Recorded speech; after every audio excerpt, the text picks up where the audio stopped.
স্থায়ী ক্যাম্পাস ও ট্রাস্টি বোর্ডের চেয়ারম্যানের পদত্যাগ সহ ৯ দফা দাবিতে সড়ক অবরোধ করেছেন বেসরকারি প্রাইম এশিয়া বিশ্ববিদ্যালয়ের শিক্ষার্থীরা। এসব দাবি দেওয়া নিয়ে লং মার্চ টু শিক্ষা মন্ত্রণালয় শীর্ষক কর্মসূচি থেকে শিক্ষা ভবনে যান প্রাইম এশিয়া বিশ্ববিদ্যালয়ের শিক্ষার্থীদের প্রতিনিধিরা। অবস্থান কর্মসূচিতে অংশ নিয়ে শিক্ষার্থীরা বলেন, আমাদের ক্যাম্পাস থেকে দুর্নীতিমুক্ত করতে হবে।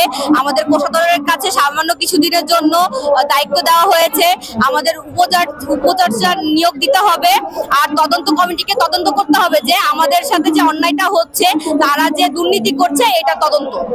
আসলে আমাদের পার্মানেন্ট ক্যাম্পাসের জন্য আমরা এখানে আসছি। এতদিন ধরে ওরা আমাদের ক্যাম্পাস থেকে অনেক টাকা অবৈধভাবে এখানে নিয়ে যেতেছে, ওরা নিজেদের পকেট ভরতেছে, কিন্তু আমাদের এখনো পার্মানেন্ট ক্যাম্পাস দেওয়া হয়নি। আজকে আমরা এখানে আসছি অবৈধ বিওটির অপসারণের জন্য এবং আমাদের পার্মানেন্ট ক্যাম্পাসের জন্য।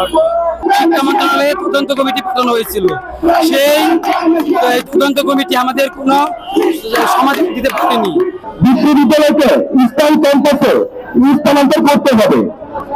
খণ্ডকালীন সময়ের জন্য ইউজিসি রাষ্ট্রকৃত নিরপেক্ষ থেকে নিয়োগের মাধ্যমে বিশ্ববিদ্যালয়ের স্বাভাবিক কার্যক্রম চালু করতে হবে।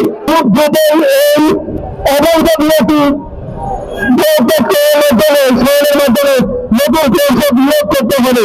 আমরা পার্মানেন্ট ক্যাম্পাসে ক্লাস করব, কিন্তু এখন এসে দেখতেছি সে পার্মানেন্ট ক্যাম্পাস নাই, এমনকি বিক্রি করারও পায়তারা করতেছে।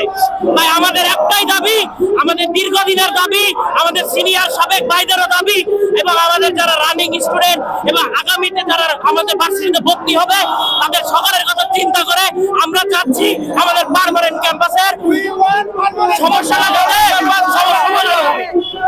আমিনা ইসলাম, আজকের সংবাদ।